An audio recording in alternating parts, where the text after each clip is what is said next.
Another Savior, holy, holy, holy, holy,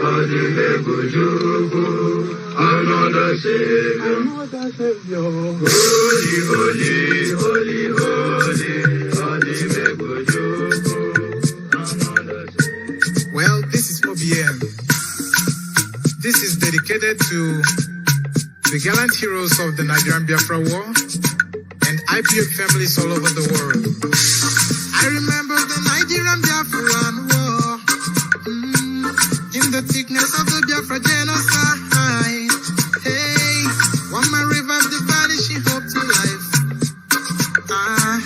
Let the great Biafran army to fight, and they were singing out. Holy, holy, holy, holy, is another Savior. They were singing out. Holy, holy, holy, holy, is another Savior. Holy, holy, holy, holy, is another Savior. Many years after the genocide, whoa, yet another great leader has risen up now. Oh, and he's leading the Biafrans to victory. Inyamadika, Yabika, Kokwanam, no.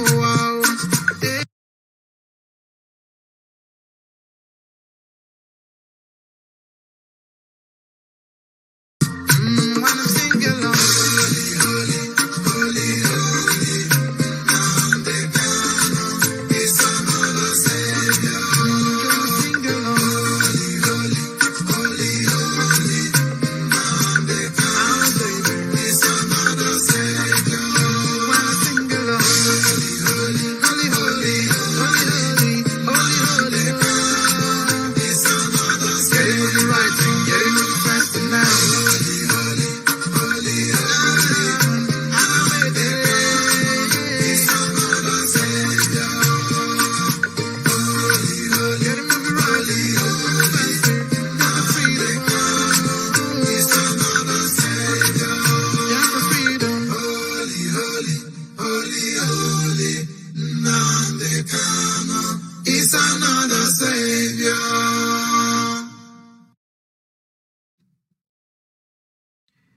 Ụmụ Chineke, ekele munu. This is Biafra Uplift, standing side by side with our great leader, Mazi Nnamdi Kanu, championing the cause for the restoration of the great land of Biafra. And for me and my household, wherever Mazi Nnamdi Kanu stands is where we stand, until Biafra is restored and beyond. Now the big question is, where do you stand? Are you standing with our great leader Mazi Nnamdi Kanu, or are you standing with the enemy? The choice is yours to make. But remember, if Biafra does not come, we are completely finished as a people. But I know for sure that Biafra must come and the zoo must fall. Thank you very much for being part of this channel. Thank you for your great support to this channel. And please don't forget to subscribe, like, and share. And if you are outside the zoo, struggling to make ends meet, and you want to learn how online marketing works, and how you can leverage the power of the internet to make genuine income online, you can contact our dear brother, Henry Uche, on his website, www.henryuche.com. I repeat, www.henryuche.com. God bless Mazi Nnamdi Kanu, the indefatigable supreme leader of the indigenous people of Biafra. God bless Biafra and Biafrans. And God bless Dududuwa Nation.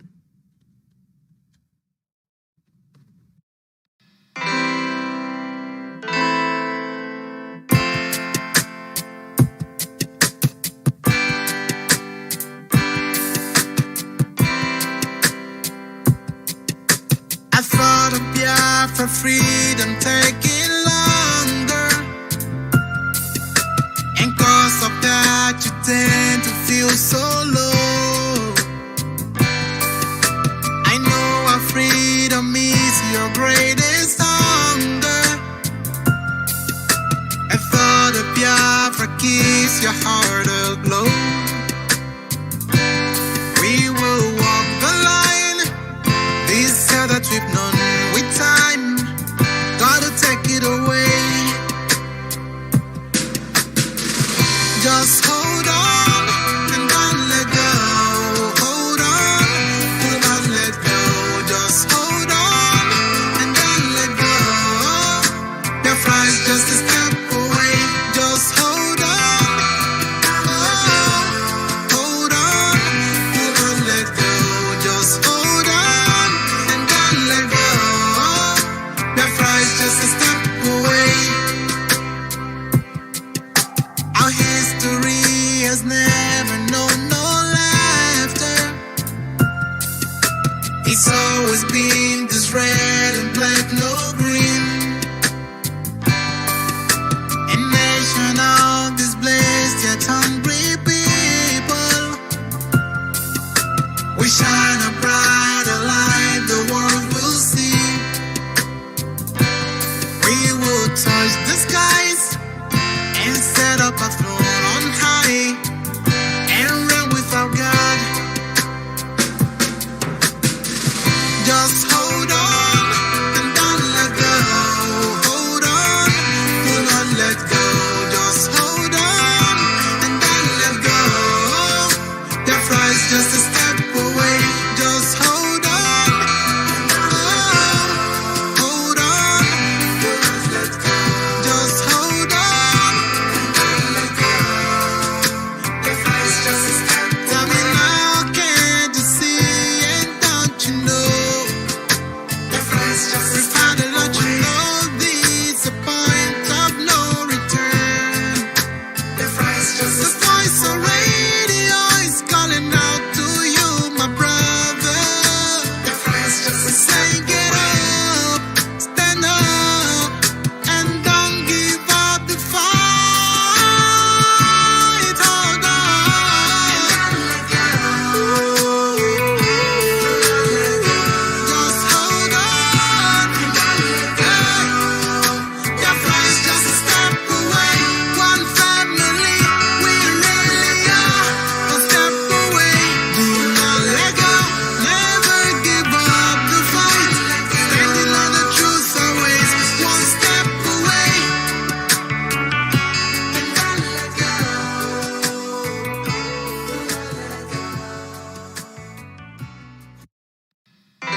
of freedom taking longer,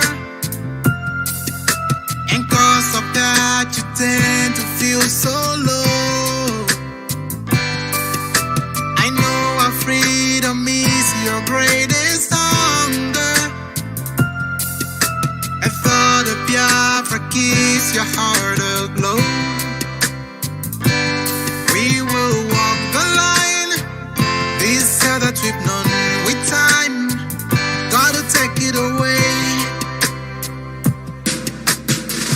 Just hold on and don't let go. Hold on, do not let go. Just hold on and don't let go. Biafra is just a step away. Just hold on. Hold on, do not let go. Just hold on and don't let go. Biafra is just a step away.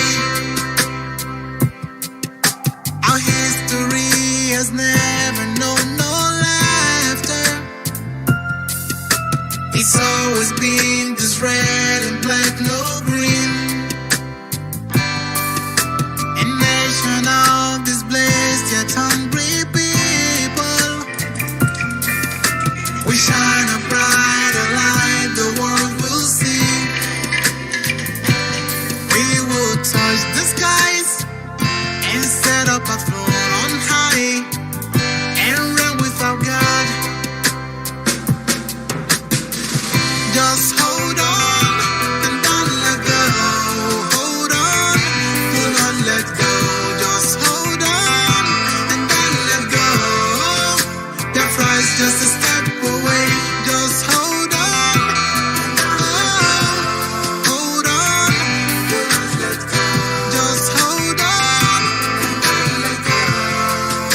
Biafra is just a step away. Tell me now, can't you see and don't you know? We found a lot, you know, this a point of no return. The voice on radio is calling out to you, my brother. Saying get up, stand up, and don't give up the fight. Hold on.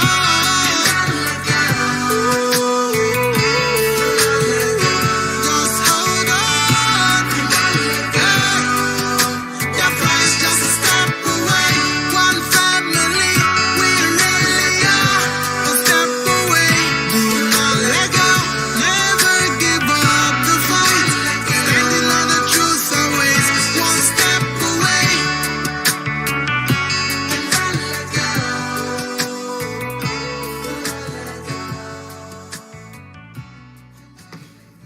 Good evening, wonderful people, great Biafrans, wherever you are on the surface of this very planet Earth that Chukwokika Biama created. On this very day, Monday, the 25th day of January, in the year of our Most High Elohim 2021, with the time now standing at precisely 3 minutes past 7 p.m. in the glorious and blessed land of Biafra, I welcome each and every one of you. Above all, I welcome the youths of Nigeria, those of them who are from the Middle Belt, ostensibly, and also our Oduduwa brethren. And as I welcome you, allow me to encourage you to also welcome other people right across this very planet that we inhabit. We are live and we are direct. As I said, today's day is the 25th day of January. The time now is 4 minutes past the top of the hour, regardless of where you are. That is how you know we are live and that we are direct. And as always, heaven, that gave us a message to give to the living, is presiding over our affairs this evening, as he has always done. Today is a very special day. Today is a day of mourning, that is true, because people fell, innocent civilians. The cowards killed them. They couldn't come to the bush to look for us. They decided to go to the streets of Olo, killing innocent people. Cowards they are. Cowards they are. They know we are in the bushes defending our land and our forests and our farmlands. They decided to go into the town. Hope Uzodinma sent them to kill innocent people. But today, we have given them, it's just an appetizer. Well, it's just an appetizer. We will serve the main course very soon. As I told them, if your brother or your relative is at Obinze, and they come out on the streets of Olu, they will die. It's a very simple promise. And today, we kept our promise. We are not going to deviate from our protocol. We must acknowledge all those who are listening all over the world. All of you listening right across the surface of this very planet Earth, be it via IPOB, community radio, Radio Biafra app, tuning, just name it, on satellite, and also on Facebook. They must know that we are serious. 2021 cannot be like any other year. We promised them we have come to die for what we believe in. Now they understand how serious we are. Hope Uzodinma feels sorry for you. Another dead man walking. I will catch we what I will do to me. Any ear that hears it will bleed. I swear to God Almighty in heaven. The Allah can never be any other will be. I'm telling you, the zoo has fallen. Now they will know. We will hunt their children all over the world, wherever they are. Now they will see madness they have never seen before. Now they will see madness, the real madness. My name is Nnamdi Kanu. I lead the largest mass movement on the face of this planet Earth. Determined men and women, prepared to give up everything in pursuit of what is right before God and before man. We are the indigenous people of Biafra. Chukwu Kikabiama said, if you cannot defend this very land, then you have no right to exist. And that is exactly what we are doing. We have come to fight every form of banditry and evil. If you think the army can come to Biafra land again and kill civilians and walk away free, you are dreaming. If they come, they will die. Let us call upon heaven to take its rightful position this very evening. I am going to pray a prayer of David, because we are nothing without Elohim Adonai El Shaddai that gave us this very mission. The hardest mission in the world is to set Biafra free. The hardest task on this earth, because most of them are born ingrates. Some of them fathered by Janjaweed during the war, or should I say their parents. Some of them engaged in inglorious pursuit of meaningless wealth. But our job is different. We have been sent by heaven to do that work that the Almighty Himself mandated us to do, which is to set His children free in the center of this very earth, in the blessed land of Biafra, the land of the ancients, the hardest job in the world.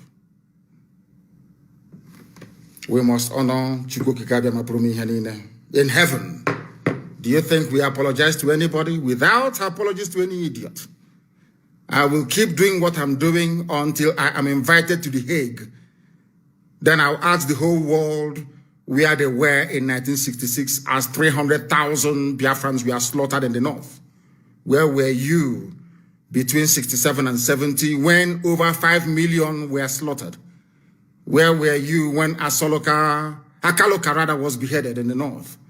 Where were you all the countless riots and massacres in the damnable zoological republic against the children of the Most High Elohim? Where were you people when Obibo was going down, burnt, synagogues destroyed, Men and women abducted and sent to the north to be raped. Most of them are still in detention. Where were you? That's what I intend to ask the world. Because this is a year of insanity and a year of madness. This year we show them what we are made up of. When we say Biafra or death, this year they will understand the meaning of it. We must pray. Because the whole world is listening, and I especially asked Nigerian youths to tune in this very evening or morning or afternoon, depending on where you are. I'm going to pray in English language. We shall praise thee.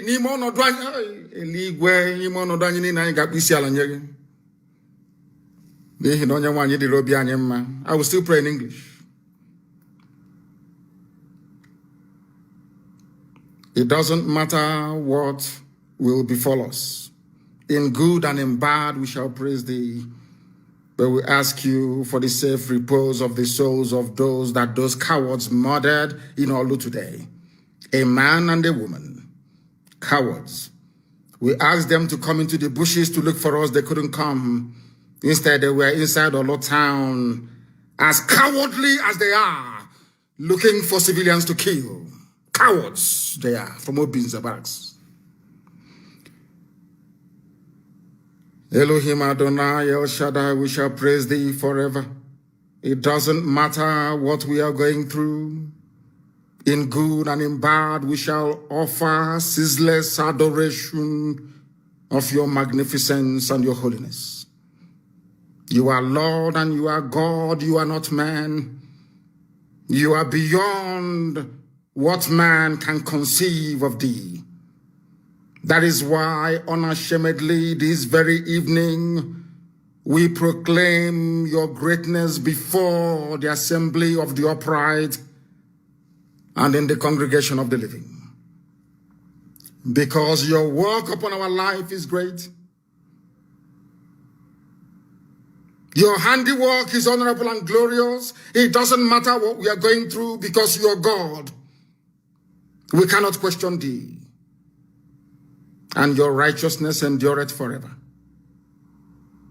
Look at the things that you have made, the heavens and the earth, the moon, the stars, the ocean, the rivers, the streams, the mountains, all belong to thee.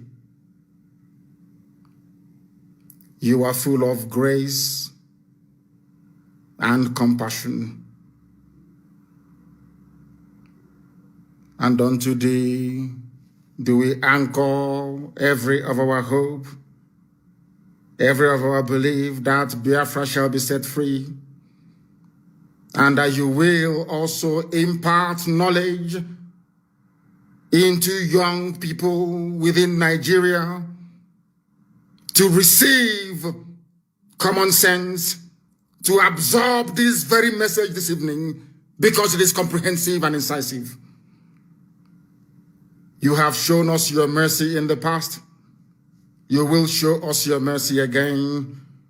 We are not asking for what doesn't belong to us. We are doing precisely that which you mandated us to do. That Biafra may come, that Oduduwa may come, and that every other shackled and enslaved ethnicity in the damnable zoological republic will be set free.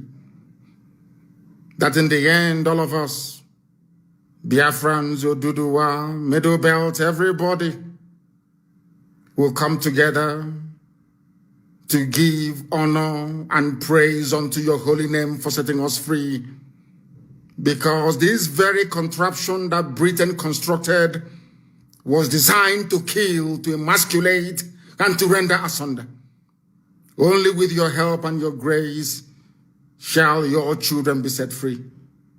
That in the end your name will be glorified, adored, honored, and praised now and forevermore, we pray. He said, if you don't have a pen and paper, go and get one. If you don't have, as I will always advise the Alomajiri, go and get your chalk and your slate. We are in for a marathon this evening.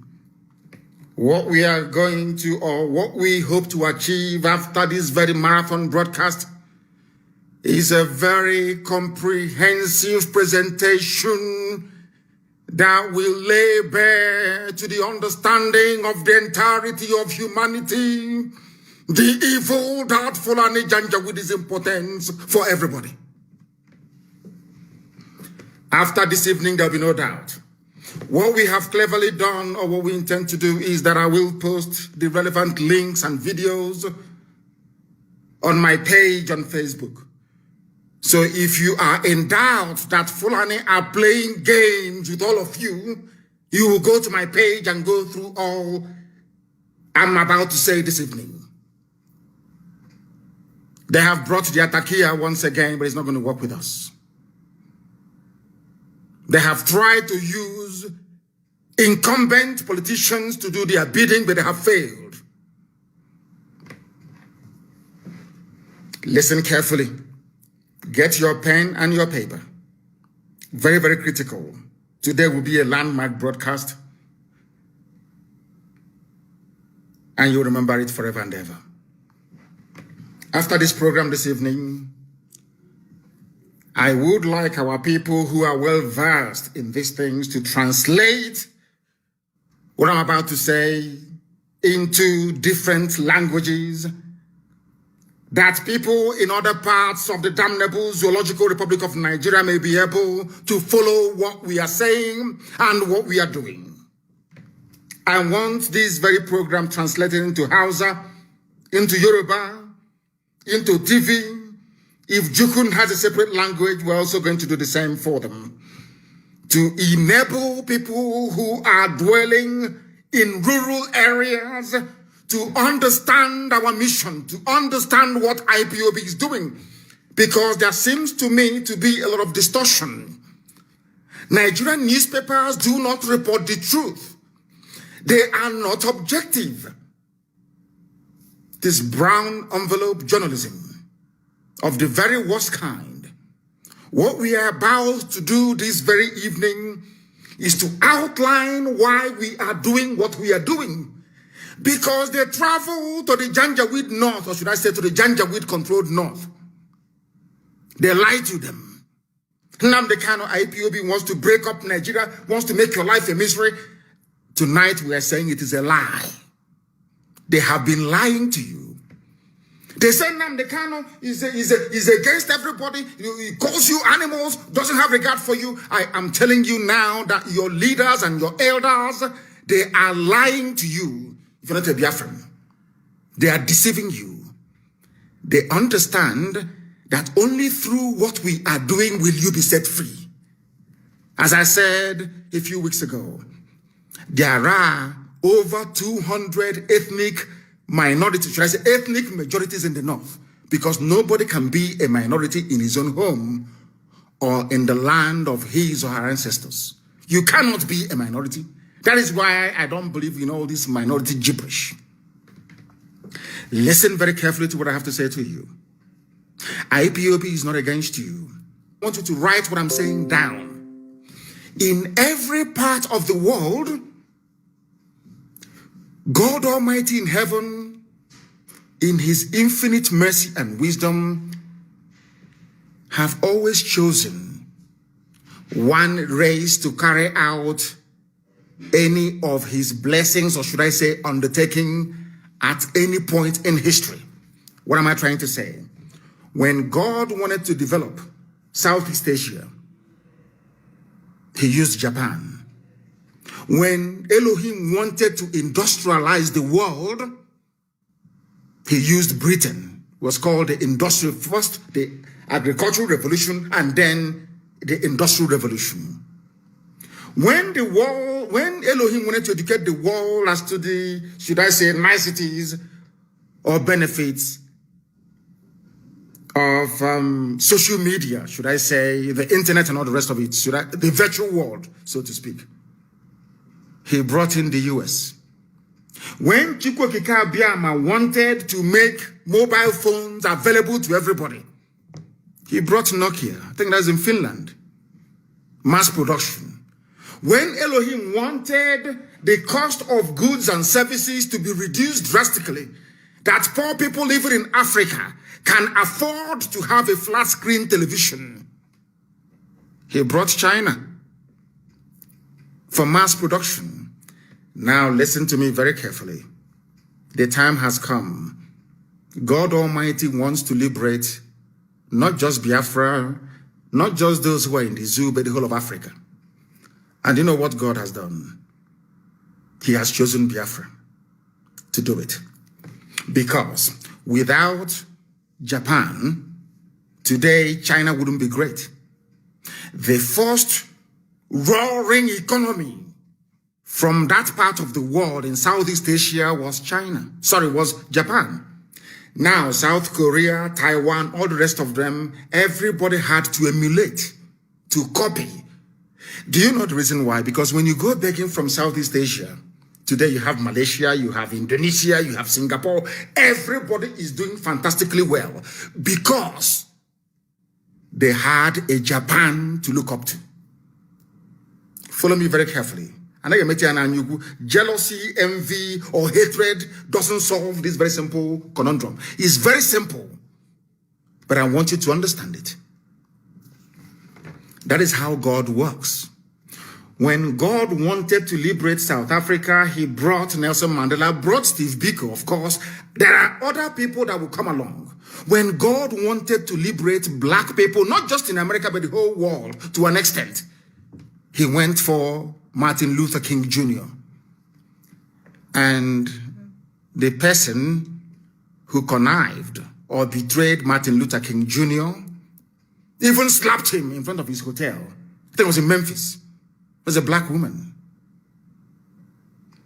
The fact that you can go to the US today and get a job, the fact that they can go to the US today and, should I say, fly even first class in an aircraft, in an aeroplane, is down to the work that Martin Luther King Jr. did and also Malcolm X and all the rest of them. Of course, I concede to Prophet Elijah Muhammad. They did a very good job as well. Louis Farrakhan, to an extent, did a very good job. So also did, what's his name again? I've forgotten his name. When it comes back to me, I will tell you. They all did fantastically well. There is where you can go to the US and find a very good job. When it comes to Africa, God Almighty in heaven, in his infinite wisdom and mercy, have chosen Biafra. So Biafra can never ever be against anybody. And let me tell you something. Once Biafra becomes free, everybody becomes free. Those harping on about one Nigeria, or the, should I say, the unsustainability of one Nigeria, are those who are benefiting from it. They are your governors. Remember a few weeks ago, I told you that anytime somebody assumes office in Nigeria, if you're telling them about what would benefit the society or our children unborn, they will tell you not under my watch. Go to what Makinde, the governor of Oyo State, said today. Go and read it. Exactly what I told you a few days ago. That is why the most dangerous person in front of you is a politician in Nigeria. Not the old woman in your village or the tree that is over 2,000 years old. No. The destiny destroyers you have, in fact, in the whole of Africa, are politicians. Because they are evil. They are doing the work of Satan. You may not believe me, but ask yourself this very simple question. Which African country is doing very well? Just please explain to me. Is it South Africa? You want to say South Africa? Go there and see what is happening. Or what has been happening since the white people left leadership. Now is the time for us to be free. I want to reiterate under oath, because I am always under oath 24 hours a day. If the oil and gas from Biafra land is your problem, I swear before God Almighty in heaven, on my honor, my life, and that of my family, that I will distribute oil and gas from Biafra land for free to the entire West African sub-region. For free. Do you know why? So that their economies can grow as well. We need people to buy our goods and our services. Why do you think America gives grants to people all over the world? Why do you think the EU gives grants? Even China gives grants to everybody, even Australia. Why? Because poor people cannot buy Range Rover. Do you understand it? They need to help you inadvertently to grow your economy so you can have the spending power to buy the goods and services that they produce. It is called common sense. It is not stupidity. I can assure each and every component ethnic group in Nigeria today, this evening, all those of you who are listening, all those of you who are watching and listening, that Biafra will not abandon anybody. We want all of you to be free. You all can remember very clearly what happened between 67 and 70, because every time we talk about our eternal leader, the great Dim Chukwemeka. Why I am doing this program this evening is not to allow what happened in the past to repeat itself. Ojukwu did not declare Biafra because he wanted to. Ojukwu went to Aburi to negotiate for restructuring. And he succeeded in negotiating for a restructured Nigeria back to regions. Listen very carefully. On the ride from their hotel to the airport, I think it was Ankara who was the then military junta ruling Ghana. Ojukwu and Gowon were best of friends.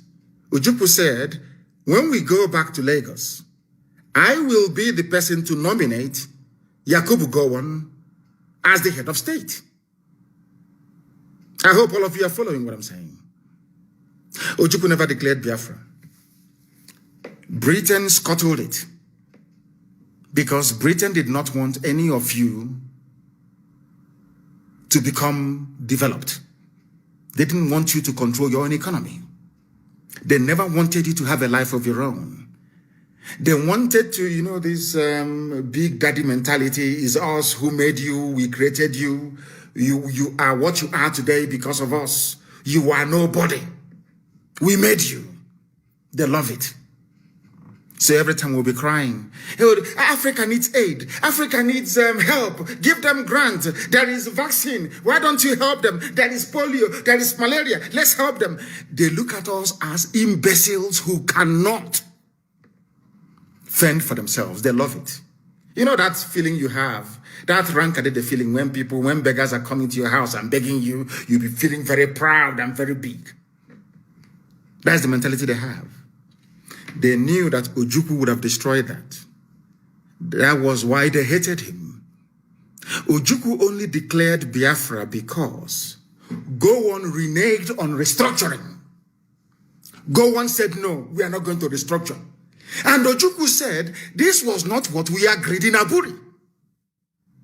Since you are now saying you are not going to restructure and Igbo people were being slaughtered in the north, there was never any glorious decade in the history of the zoo. Never. Ojukwu said, I will now create a safe haven for persecuted people in the northeasterners to come back home. And that time, everybody was in this agreement together. Efi, Kibibio, everybody was represented in Ojukwu's cabinet. The man that suggested that the name Biafra should be used was an Ijo man. An Ijo man. Ijo is on Chief Frank Opigo. An Ijo man. So when people talk about Biafra, Ojukwu's Biafra, they will never tell you he's Ijo Biafra. They will never tell you he was an Ijo man. Ijo. That said to Ojukwu, our original name is Biafra. And Ojukwu adopted it. Then the propaganda started flying.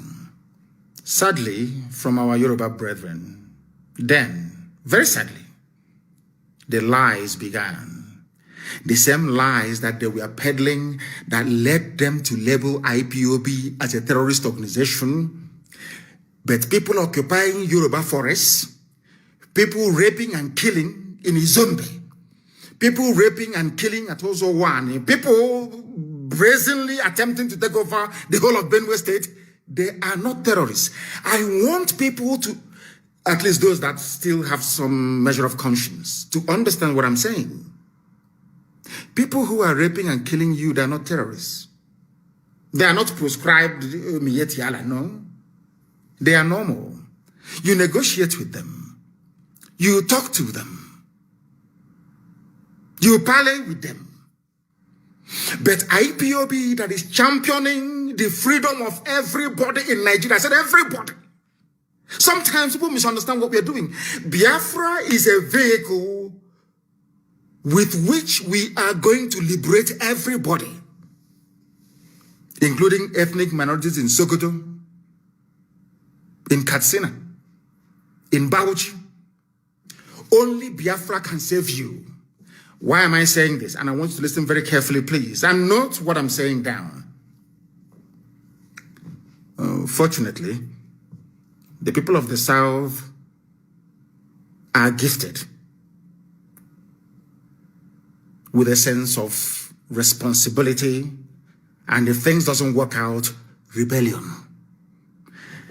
If we stay in one Nigeria, for instance, let's say we collapse IPOB and the Oduduwa movement were to stop,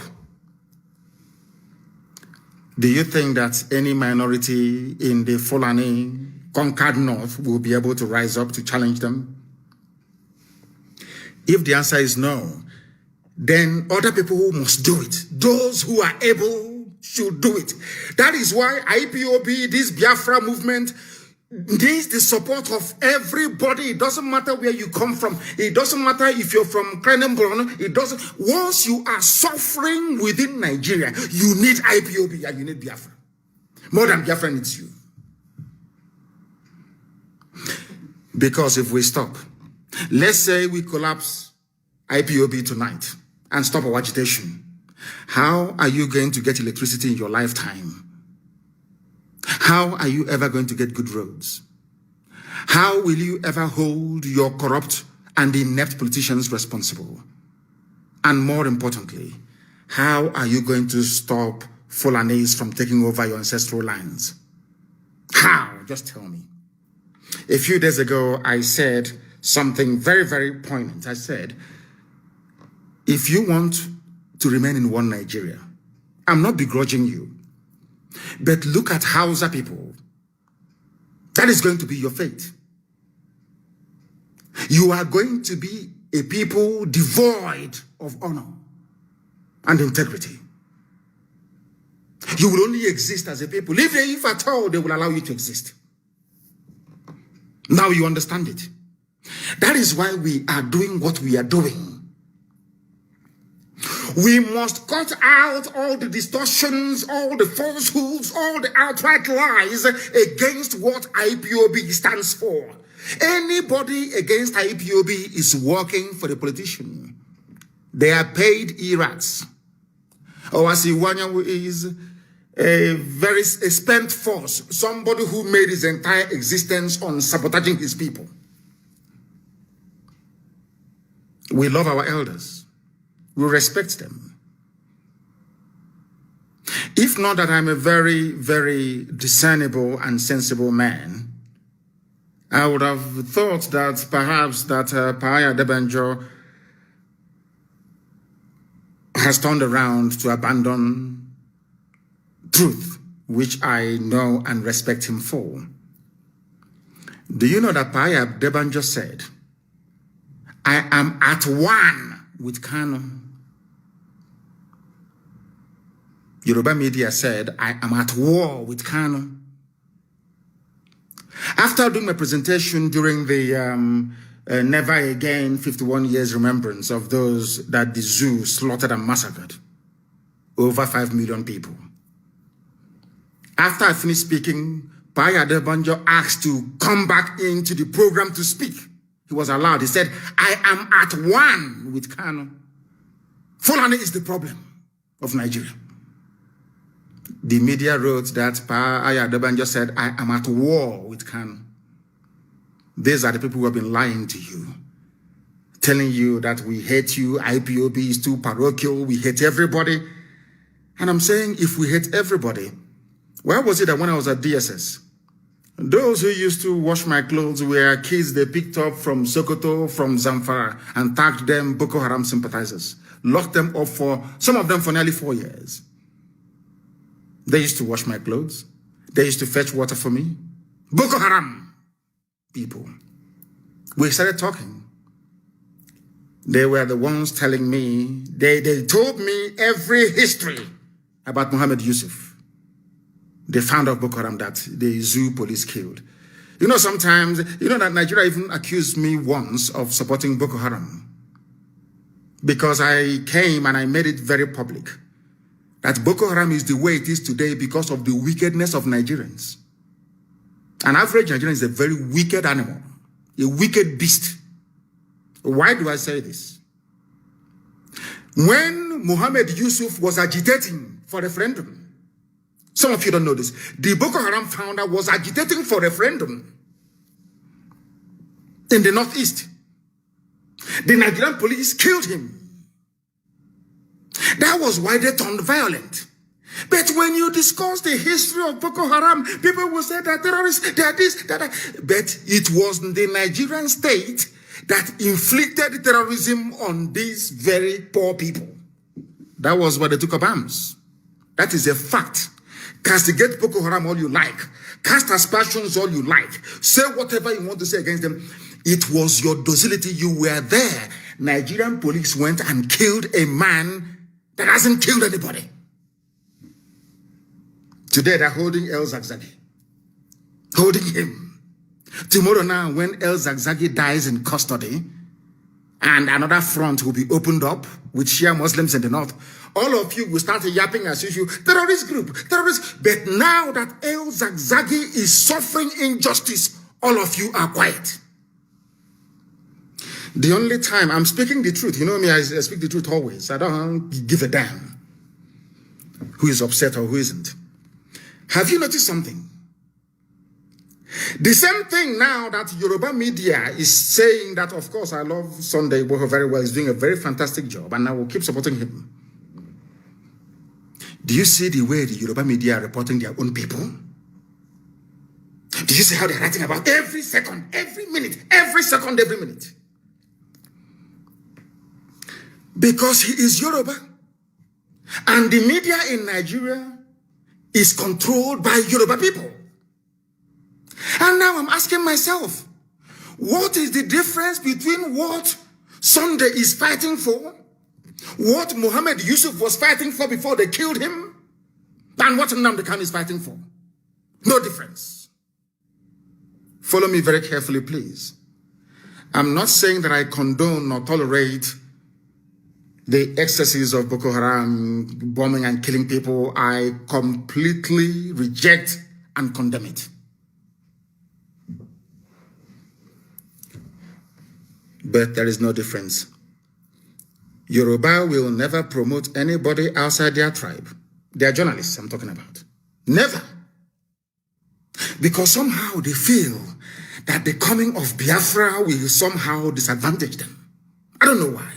Or is it because somebody somewhere is desperately trying to become the president of the damnable Zoological Republic? I have no idea. But I want you to pay attention this evening. Ask yourself this question. What is it that Sunday Igboho is doing that is different from what IPOB is doing? What's the difference? They'll say, oh no, because he's not advocating for the breakup of the country. Because we see a million miles ahead than any other person. Why am I saying this? Do you know when Ojukwu saw that only restructuring could save Nigeria? Only restructuring. 52 years ago. 52 years ago. 52 years ago. I want the world to understand that this is a gift that God gave to Biafran people. The gift of vision, to be able to see things before they happen. And I am very glad to say, and with every sense of humility, I hasten to add, that I also possess the same gift as Elohim gave to our eternal leader. I have the same gift. I need you to understand this very, very carefully. I also have the same gift. And you ask yourself this very simple question. Why was it that something Ojukwu saw, not did he only say it, he negotiated for a restructured Nigeria what do I mean by 50? 54 years ago, 53, 54 years ago. Only now, they are now asking for the same thing. 54 years ago, they killed 5 million Biafrans because of it. The same thing they killed 5 million Biafrans because of, now they are begging to have it. And the thing is, why must all of us be begging Fulani for restructuring? Why must all of us be begging them for referendum? Why? Are they God? Are they holding the key to our lives? Why must we are begging? Every time we are begging them, oh, please, can you restructure? Oh, please, can you give us? Every time, please. Who are these people that we keep begging them? And I will tell you to go through your elected representatives. They tell you to go through your politicians. But one thing you don't understand is this. They are the ones that allowed the INEC that they control to bring those people forward as your political leaders. So they control them. That is a fact. Now, if you want to remain in perpetual slavery and poverty, do not support IPOB and what we are doing. But if you want to, you see, sometimes people think that I'll give you a very simple example. China is blessed. They are doing well all over the world. Their economy is booming. I think now they're number one, I believe, in the whole world in terms of economy, and they're number two in terms of military might. That is their blessing. No one can take it away from them. Do you understand? No amount of jealousy can change it. If out of jealousy, or you believe that Biafra is going to be one very beautiful nation in Africa, and because of that, you are not going to support them, you are doing yourself a disfavor. Because there's a way we say it where we come from. If you're suffering, we are also suffering. Everybody's suffering. And let me ask you, which other people do you think will have the courage to do what Biafrans have been doing for the past, say, 54 years? Which other people in Nigeria, I'm asking you, can do it? And there is nothing envy or jealousy can do for you. You can be jealous from now till the kingdom come. It cannot remove God's blessing and grace upon a people. Why is it that Angela Merkel, as advanced as Germany is, will say that USA is the leader of the free world? You know all the problems that they had during the Trump era with NATO funding and all the rest of it, World Trade Organization, World Health Organization, and the rest of it. If you ask Angela Merkel, leading a very proud Germany, she will tell you, we look up to America as the leader of the free world. Is it going to stop Germany from doing very well by acknowledging the preeminence of the United States of America? No. If you ask Boris Johnson now, he will tell you the most important thing for us is to make sure that America comes back to lead the free world. It doesn't matter if you're hung up on your jealousy or your envy. It's not going to change God's blessing. The same thing applies to Biafra and IPOB. And to the Igbo race to an extent. The same thing happened to the Jews. Jealousy, envy all over the world. They were slaughtered over and over again. They were killed. It never ever removed the grace of God from upon them. Today, Israel is standing very, very strong. Why am I saying all these things to Nigerian youths? It's for them to understand this very simple fact, that we have not come to take anything that belongs to anybody. We have come to set all of you free. And I will reiterate, once we are all free, if all of you gather together, first of all, you need freedom. You know, what I find astonishing about the likes of people who should know better, like Wole Soyinka, that were advocating for sovereign national conference until Obasanjo came, a Yoruba man became the president, and they forgot about it. Had they stood on that, if after this liberation of everybody in Nigeria, all of you were to come together to say, we still want to remain in Nigeria, after a referendum, I am a Democrat. Should Biafrans vote to be part of Nigeria? That's entirely up to them. And I will abide by it because the majority will always carry the vote. And for some of you who are afraid, they will dominate us. Biafrans everywhere. Igbo people, they have shop in Lagos. They have in Ibadan. They are doing well in Kanu. They are doing very well in Meduguri. They are doing very well in Yola. They are doing very well in Kafanchan. It's because you don't know anything. Do you know that in the mindset is in our DNA to be free? As a free people, we are the only people. These people you claim are going to. I am from a place called Isiama Faruku Ibeku. And Faruku used to be one autonomous community before, but now we are three. Maybe we are going to become four. Who knows? We are the only people that answer to autonomous community. Do you know why? Because we love freedom. We don't want anybody to lord it over us. And for people who wrongly claim that was the propaganda of the Janjaweed, the Miyet Yala Caliphate, Fulani Caliphate over the years, don't join Biafra. Don't join the Igbo people. They will dominate you. They will dominate you. And I want to draw a very simple analogy with what is happening today. Look at Miyet Yala. Look at IPOB, for instance. Who are the ones killing you and dominating you? Miyet Yala. Who are the ones shouting, don't join IPOB, don't support them, the same Miyet Yala dominating you? That was what they did before, during, and after the war. They poisoned the minds of our people. Britain started it. And go on, finished it off. How did they manage to do it? By repeating the same garbage over and over and over and over again until you believe it. Now, I want to put an end to that lie to tell Middle Belt why they must produce a leader, why they must come with us. To let my Yoruba brothers and sisters understand why they must come with us. Because together we can liberate ourselves. Then, once we liberate ourselves, to your tent, O Israel. But if during the process of this liberation that is bound to happen this very year by the grace of the Most High, what we intend to do, what we must do is that at the end of this revolution, there is going to be a referendum. And that referendum, there are going to be only two questions on the ballot paper. Do you want to continue as, no, three questions actually. Do you want to go your separate ways and become different republics or entities or nations? Do you want to have a confederation?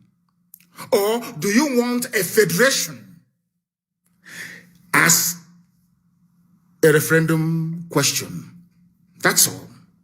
If it comes back that Biafrans, after this new order has been established, they vote for a continuation of one Nigeria, who am I to say no? I'm a Democrat. I can never say no. Understand this very clearly. We are going to go into a revolution this year. Something more compelling and devastating than end SARS. We must do it together. Spontaneously at the same time. As I told you, we outnumber them. Their soldiers cannot fight. Because a soldier doesn't know if he's firing into a crowd of his own relatives. He doesn't know. It's like throwing a stone into the market.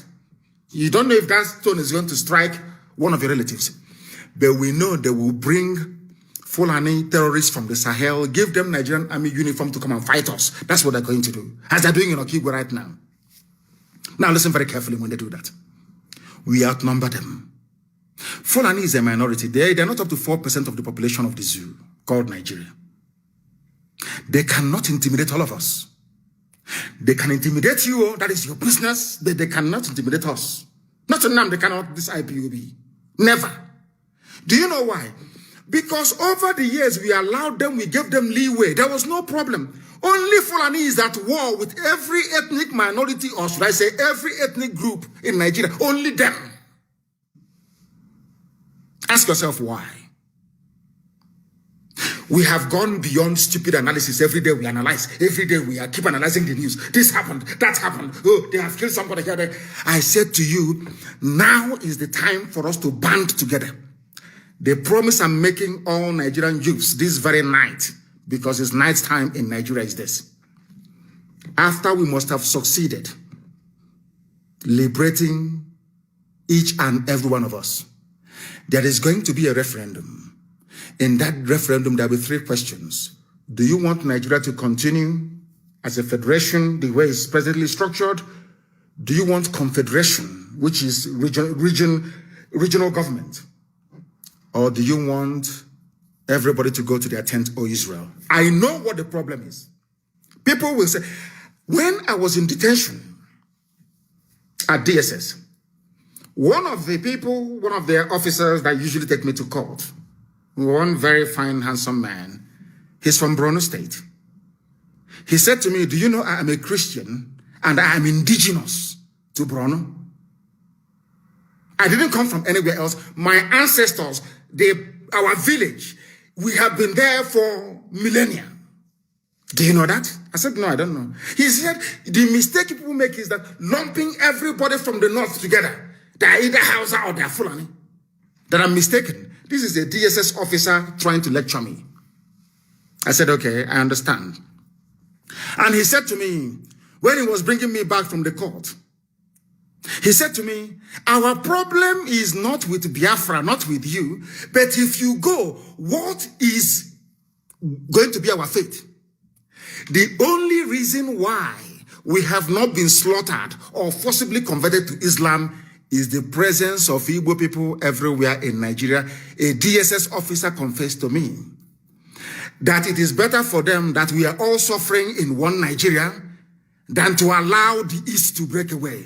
Because if you go, there will be no buffer anymore. There will be nobody to protect us. We are finished. DSS officer confessed to me. So this evening, and over the years I've been thinking, you know, I came out of their mess for very many years. They came to my house to kill me. To tell you how, you see, when I say that a black man is evil, people don't quite understand what I'm saying. I want to digress just for a few seconds. When I left DSS, I went to Kuje prison and I was granted bail because, you know, in Nigeria, they can never ask you to go. They will always grant bail because they want to make money from you. And I went home. They said, you don't speak to the press. You shouldn't attend any rallies. I told them to go to hell. I broke all their conditions. And I was there, ready to take 2 million men to Abuja. They came to my house to kill me. Now, let me tell you why Nigerian journalists are also part of your problem. Because they never, ever educate you.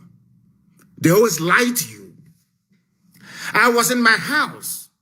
The army came, the army of Nigeria sent Nwodo, Ibazu, Ekwemado, and who else invited? And Umahi invited the army to kill me. Do you know the reason why? Because I refused to call off the governorship elections boycott in Anambra State in 2017. I told them I won't call it off. They sent the army to come and kill me. Punch newspaper editor, the owner of Channels Television, every major newspaper, Vanguard, everybody knew that I was in my house preparing to go back to court, and they came to kill me. In the process, they killed 28 of my men. As a result of the trauma suffered, my parents died Next month, a few weeks' time, will be the anniversary of their burial, because they were buried on the 14th of February of last year.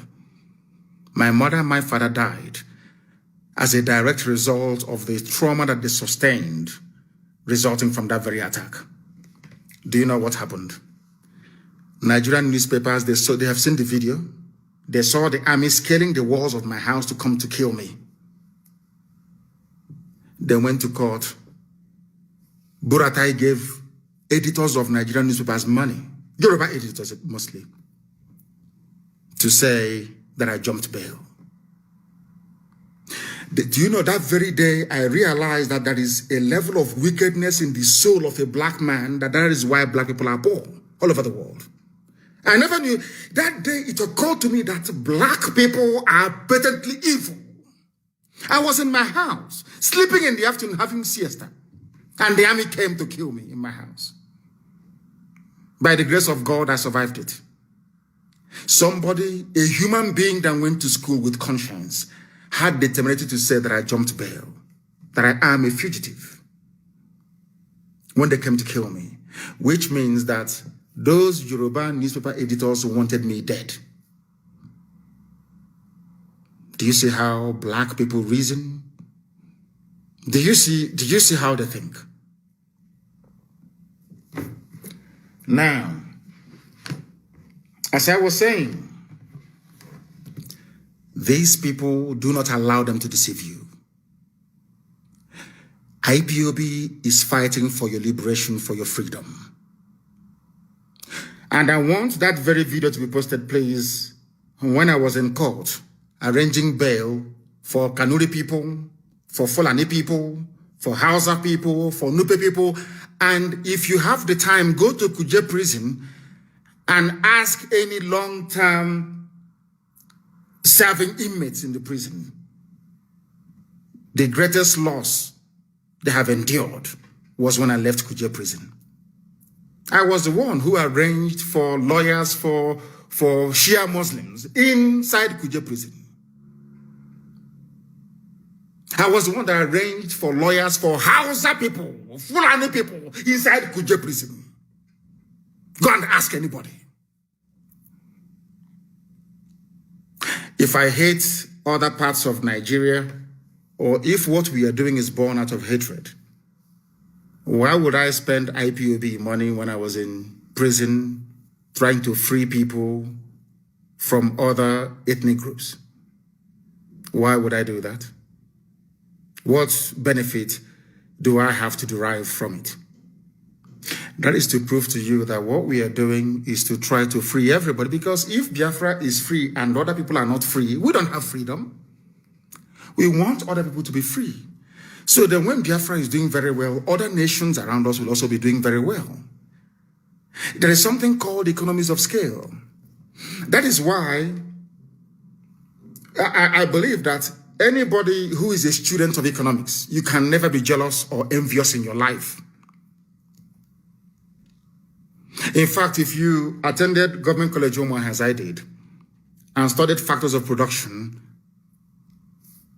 at Form 3 or Class 3, you can never be jealous in your life. Have you seen any Omahian being jealous before? So these people that went to all these mushroom comprehensive schools in the bush, they don't know anything.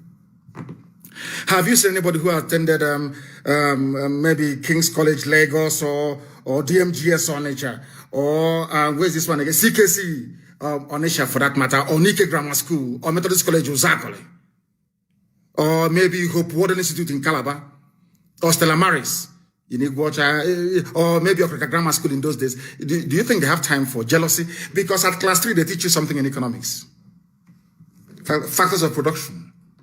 And after that, they say that for you to do very well, all companies or factories producing the same item, if you are sited in the same place, that's why you have industrial parks. There is something called economies of scale. Although you're doing your own business, making your own money, but the fact that you are all together doing very well, there are spin-offs, there are some things you gain from one another. Maybe not directly. It's called economies of scale. That is why After the Second World War, America poured so much money into Germany that they were fighting. They fought Germany. The war ended like today. From tomorrow, they enacted what was called the Marshall Plan and gave so much money to Germany to rebuild the German economy. Do you know why? Because they know that Germans, they have scientists, they are hardworking people. It is in the interest of America that Europe is doing very well. It's only in Africa that when you see somebody doing well, you want them to die. Because you're black, you're primitive, you're evil. Let me tell you why it is good for other people's children to do even better than your own children. Because you don't know the disease or illness that may afflict you tomorrow. You don't know if there is any medicine available to cure that very illness. And then the funniest thing, you don't know if this your neighbor that you're hating on, or this Biafran, or this IPOB member that you hate, you don't know if it is the child that will find or invent the medicine that will cure you. I've preached this thing before on Radio Biafra. That is why abroad, when you don't send your children to school, your neighbor will call the police. I told you this before. And one day, I was living at a place called St. Philip's Road in East London, in Hackney. And I asked the woman, why did you call the police? Is it your business? The woman said, I have arthritis. There is no cure for arthritis. We only manage the pain. I don't know if this little boy that this woman is denying access to good education is the one who is going to invent the medicine to cure arthritis. Shamefully, I went back upstairs. It reminded me of what I read in school, Economies of Scale. If Biafra is free, all of you will be free. If all of us are free, then we enjoy the genuine benefits of freedom and democracy. That is not obtainable in the zoo called Nigeria. And that is why you must reject this Luciferian, concocted zoological Republic of Nigeria. And now I want you to understand this. I had wanted to build a very small context, a sort of background, so you understand why I call Nigeria a zoo. Some of you get upset. I'm addressing Nigerians now. Some of you get very angry. He's calling us zoo, that we are animals. That is why we don't want to be associated with IPOB. You don't want to support IPOB. Do you know why I say so all the time? Don't be angry. Listen to me this evening. When I finish, you will tell me that I'm right. I'm not calling you an animal in a zoo because you're an animal, no. I'm trying to wake up your consciousness. I want you to become angry in a very good way, to look at yourself and say, how do I change this my nature? It is a very, very constructive criticism. Do you know one very funny? I wanted to go, after tonight's lecture, I want you to go to the nearest hospital. Go to the A&E. You will see people with all manner of health challenges. Maybe somebody involved in a motor accident, or maybe somebody who have suffered heart failure. I want you to go to the IC unit. Of course, we don't have it in the zoo. Intensive care unit. Just peep through the window. Once there is no pulse in that person, they cannot no longer feel the heartbeat. You know one funny thing they do? They pump electricity into that very person. And when they want to do it, the person applying the electric shock will be protected. Others will run away. Understand this very carefully. Do you know why they're doing it? Because those who are living, those who are well, if you give them a dose of that electric shock, it may damage them. But to this person that the heart is no longer beating, is dying, they need electric shock to wake them up. The same thing happens in real life. That's the reason why we do things the way we do it. That was why I called Nigeria a zoo, and why I call Nigerians animals, because you are dead. I need to wake you up. I need your consciousness to rise up, to realize that you're in a mess. And because it took you very many years to understand it, that is why you are in the mess that you're in today. The zoo was attacking Dele Mahmood, my good friend. But you have forgotten, all of you have somehow forgotten what they said. Today they're in Oyo forest, isn't it? which Sunday is fighting very gallantly for, and of course, Ibagani Adams and all the rest of them, fighting to secure and keep Yoruba land safe. And my very good brother, Yinka Odumakin, of course, FFK and our elders in Yoruba land. The elders I have, that's all I have as elders. The rest are jokers. Now, listen very, very carefully to this. Because our people don't, you forget so easily. You forget so easily. And please, I want my principal professor to post this, please. Post this very link on my page. In May 16 of 2017, there was a headline from Nigeria, from Asorok. Headsmen attacking Nigerians are foreigners. Published by a published by a Fulani, respectable online media, Premium Times. Respectable, I say, because of the very sterling work they did on Obibo massacre. Premium Times carried it. The headline says, the headsmen attacking Nigerians are foreigners. Now I ask you this simple question. If the headsmen attacking Nigerians are foreigners, what are they doing in the forests of Yoruba land? It is here. They have been raping, abducting, kidnapping, asking for ransom, killing people in broad daylight sometimes. And it's here. Now, let me read this a little bit for you so you understand. Nigerians are... This is why I call you a zoo. Because you never make any reference to anything. You never connect the dots. Never, ever, ever. Ask yourself, if the Nigerian government can say that the headsmen attacking us are foreigners, then what are they doing in our bushes? Why is Arewa Consultative Forum defending them? Why are respectable northerners coming out to defend what is clearly indefensible? I don't understand it. You said they are foreigners. I didn't say it. Nobody knew where these people came from. You are the ones that told us that they are foreigners. But Nigerians have forgotten. All of you have just forgotten. But tonight I'm here to remind you. Headsmen attacking Nigerians are foreigners, according to minister. And I'll read it for you. This news was published on May 16, 2017 by one Sani Toko. So you will not say it's a Biafran or a Southerner. Now listen very carefully. The Nigerian government said on Tuesday that most of the headsmen carrying out attacks across Nigeria are foreigners. They have now accepted that Fulani people are carrying out attacks across Nigeria and that those Fulani people are foreigners. Then you're asking me to give land to foreigners. Now, let me even ask, if these people are coming across the northern borders with their AK-47, who allowed them to come in the first place? These are sensible questions we expect sensible people to be asking. Isn't it? Now, my question to Nigerians tonight is this. Why are you not asking these questions? You people came out and told us, the minister said, these headsmen attacking us are foreigners. Why then should we give them land for Ruga? Why should you forcibly take over our forests and our ancestral lands to harbor people who are from the Sahel, not even Nigerians, so according to them? Now, having dealt with that very question, and I want you to bear that in mind, please. Why then are you paying Miyetti Allah to stop the killing? If they are foreigners, as you claim they are, why then are you paying Miyetti Allah to stop them? That goes into, I told you that Fulani has a grand plan to settle their people in your homes and in your villages. Some of you are shouting, one Nigeria, we want to get security, the unity of our country moving forward. You have just signed your own death warrant because they are in it together, including your so-called presidency.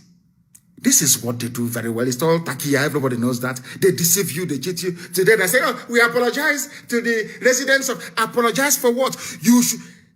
Implicit in the apology in Oyo and in Ondo means that they carried out the attacks. Why are you apologizing for the attacks carried out by these primitive people from the Sahel if you're not part of it? And by the way, why are you apologizing? Shouldn't you be in jail for killing people? For killing the daughter of Fashuranti? Shouldn't you be in jail? What is an apology? Now, They apologized in front of the governors and in front of the police commissioner of your state. Yes, our dear sister Ngozi.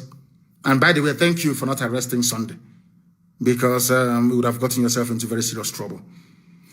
Now ask yourself this question. Somebody came out and said, we apologize for killing you. Is that what should be happening? Shouldn't they be in jail? Shouldn't they be in prison for killing people? You see why I call it the place a zoo, honestly speaking. And Yoruba newspapers just carried the news as if nothing happened. Oh, they have apologized. Apologized for what? For killing people? Apologized for raping people? Apologized for vandalism? Apologized and that's it. I'm scared. There is a level of docility that people will possess, and you begin to worry for them. People came to Yoruba land and killed people, and they said, we apologize, and that's it. And that's it. Unbelievable. Now, listen very carefully. This video that, I don't know if Dele Momodu played this video actually, was a video that was played, or should I say, published very many years ago, about what is happening in the zoo. And I'm going to play it for the whole world to understand, so that they can know the truth about what Fulani has in store for you. You don't know it, but we do. We are not fighting for Biafra for the sake of it. We are fighting for Biafra so we can escape from Nigeria before what is to come becomes. Now, listen to this very carefully. Not from me, listen. But as you're listening, bear it in mind that they told also that these people killing us are foreigners. Under their watch, they let them in. That means that the borders of the north is not working. That means that the immigration department is not fit for purpose. They have no shame. Please listen to this. The federal government, led by the Minister of Interior, Abdurrahman Dambazel, met with the Mayeti Ala Cattle Breeders Association of Nigeria in Kebbi State, offering them the sum of 100 billion naira over 2 years to stop the kidnapping in the country. The meeting lasted over 4 hours on Friday as negotiations dragged on, with the association initially asking for 160 billion naira. The minister said that the strategy was part of the steps needed to tackle insecurity in the country as prescribed by the Economic Community of West African States, ECOWAS. The headsman crisis has risen since 2015 after Muhammadu Buhari became president. Their rampage has spread not only in the north but also throughout the southern zones of the country. The killings by the headsmen has led them to be tagged the fourth most dangerous and deadly terrorist group in the world by the World Terror Index. The acting Inspector General of Police, Muhammad Adamu, who was also at the meeting in Kebbi State, added that over 1,000 people have been killed and many more kidnapped in Kaduna. However, he said that this intervention was necessary to bring the criminals to book. The Kebbi State Governor, Atiku Bagudu, said hosting the meeting in his state shows the seriousness of President Muhammadu Buhari's administration in tackling the security challenges in the country. Are you following? They gave me Etiala 100 billion, and they're denying it. This was independently reported by Roots Television. The clip is here. The governor of Kebbi State also spoke about it. Do you know the funniest thing? The person that told you that it is foreign nationals who are committing the crime is the same man that hosted Mietiala and gave them 100 billion, Dambanzao Fulani. The president, Fulani. The governor of the state where the meeting was held, in Kebbi, Fulani. Are you listening? Are you paying attention? Do you see how they have been playing with you, telling you insecurity is everywhere?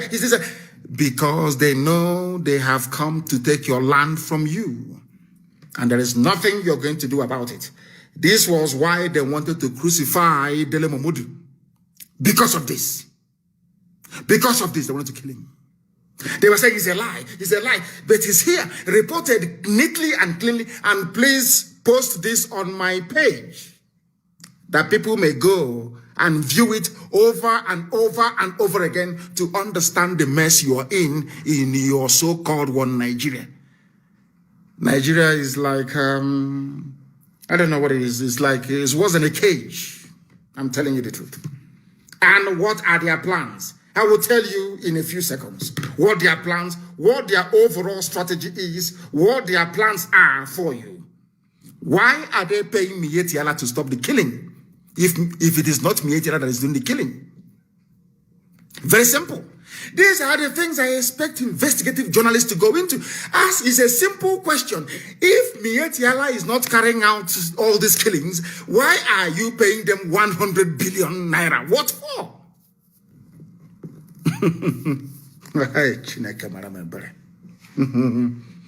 He's here. Ah, dear me. And as usual, they have denied it. Garba Shehu came out to deny it. He said, Dele Mahmoud shouldn't have played it. We never offered 100 billion to any association, but the facts are there. You can see it very clearly with your two eyes open. It's called Takia, to deceive you. You hear them, oh, Makinde must do something. Akeredolu must do something. We are in one Nigeria. Everybody can be everywhere. The elders should speak against it. That was how they kept goading in Niawodo until Niawodo succumbed and said the army can attack Isama Faruku, my hometown, to kill me. Niawodo, Ikepore Mado, Odevu Mahi, Willie Obiano, and Okesiba signed my death warrant and said, go and kill him. Nothing will happen.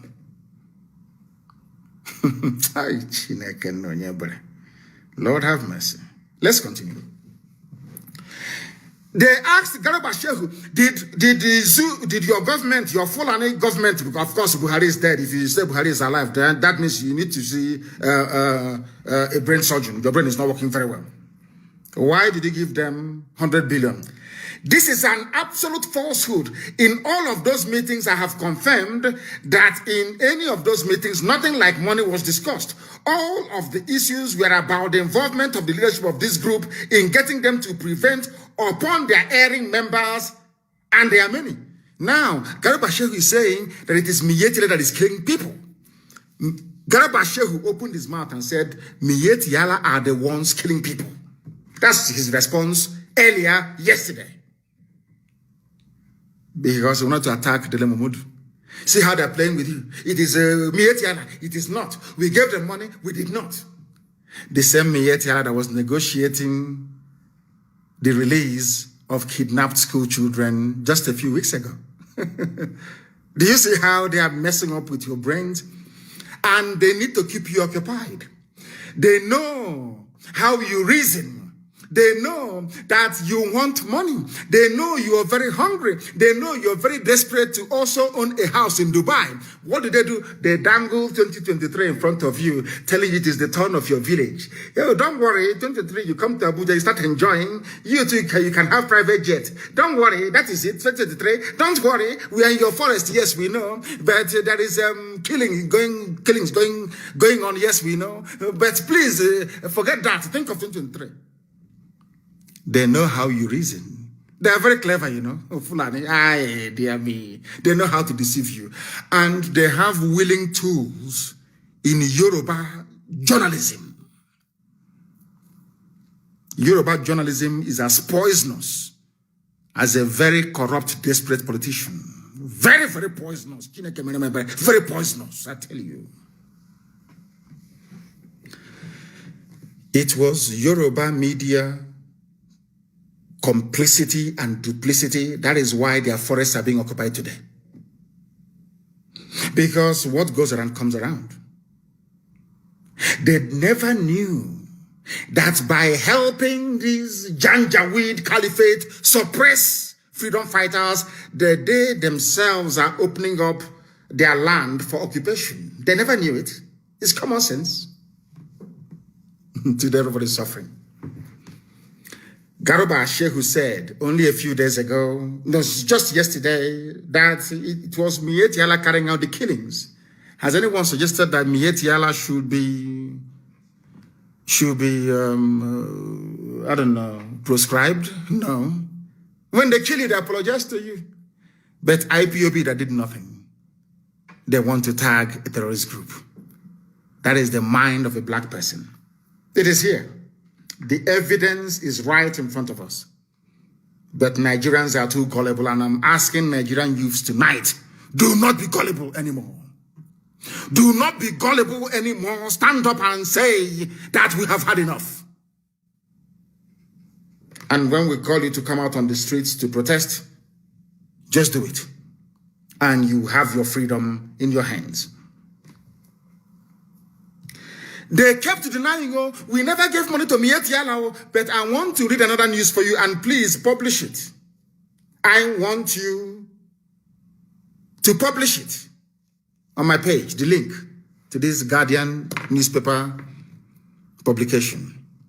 Foundation sues government over alleged plan to pay Fulani headsmen 100 billion to stop kidnapping. They want to pay them 100 billion to stop kidnapping. Now, let me read that for you. The incorporated trustees of Malcolm Omirobo Foundation has filed a suit against the government of Nigeria over alleged plan to pay Fulani headsmen 100 billion to woo them to stop kidnapping and banditry in the country. Fulani are the ones doing the kidnapping. Fulani are the people doing the banditry. It is not profiling. They have maybe Britain advised them 2 days ago. Start using the word profiling. You know, it's very sweet.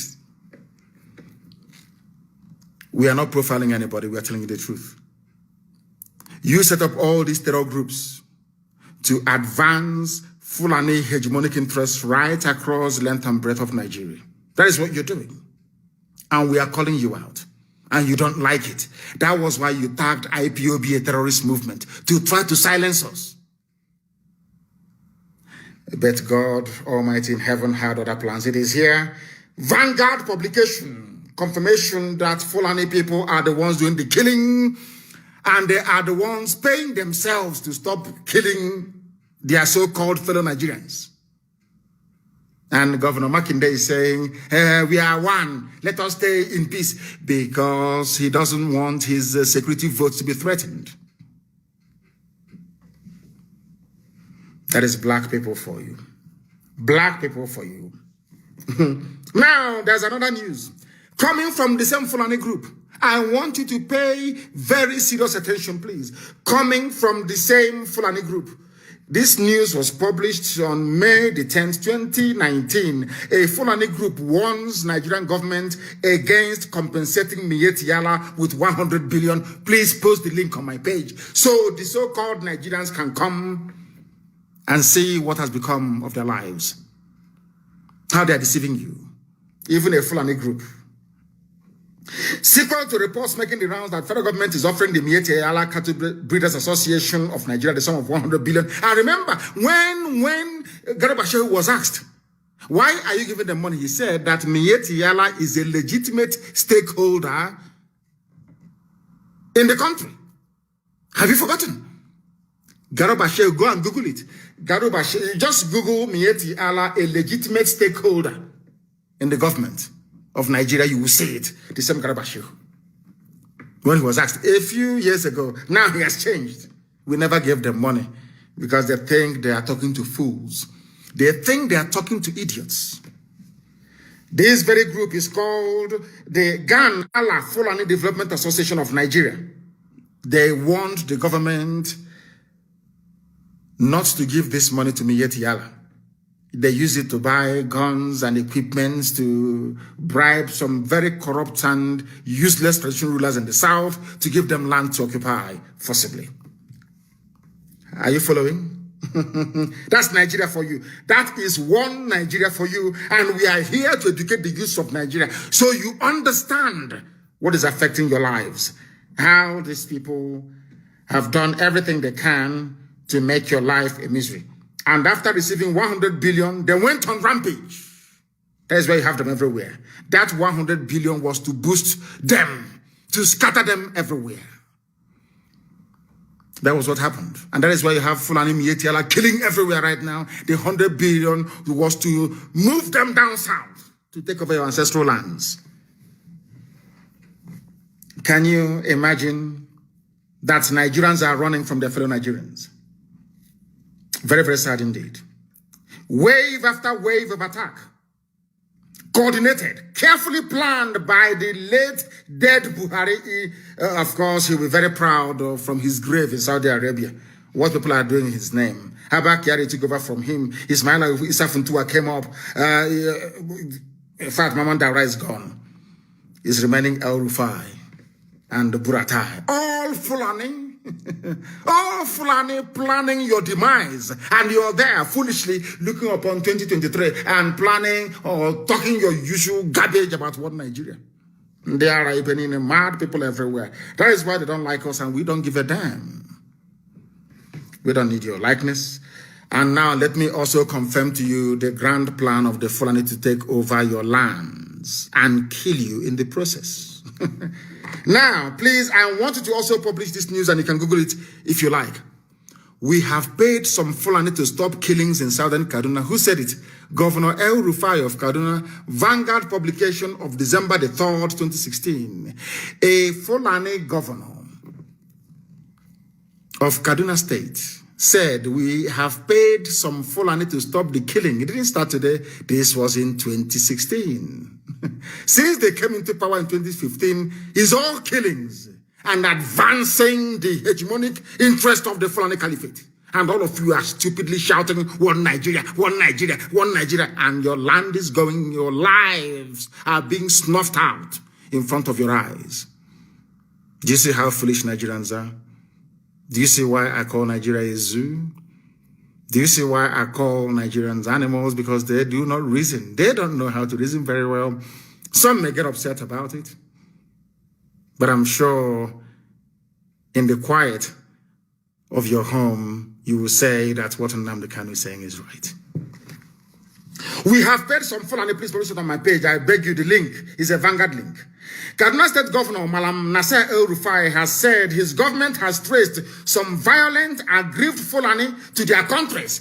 Fulani came to Nigeria, got upset, and went back to their countries. And there is immigration. No? Hey, Zoological Republic. Zoo. What type of God made you people? What type of God made you people? My goodness. Aggrieved Fulani from other countries came to Nigeria. We have gone back to their countries in Mali, in Senegal, in Niger, in Chad to go and pay them to stop coming to Kaduna to kill people. Can you believe such rubbish? They are not terrorist groups. Nobody prescribed them. But Yoruba media write prescribing a lot about IPOB. Yet killers are allowed to come in and go out of Nigeria at will. They come in as bandits or as headsmen and they leave as multi-billionaires. They go back to their countries when the money, they go and tell their people, you want to make money as a Fulani man, go to Nigeria and start killing. And they come and they settle them. Zoo. Unbelievable. Listen carefully tonight, oh. You must pay attention. Nigeria was a country that banned open grazing because they don't obey their own laws. The people do not even know that judicial pronouncements are themselves laws. Anything a justice or a judge says in a court of law becomes law. They have lawyers, they have senior advocate, junior advocate, intermediate advocate. None of them knows anything about law in the zoo. I want you to follow very carefully, please. Nigerians don't know the meaning of the rule of law, but they boast, rather very ridiculously, of having an elite class of politicians. We are the elite. You are an elite.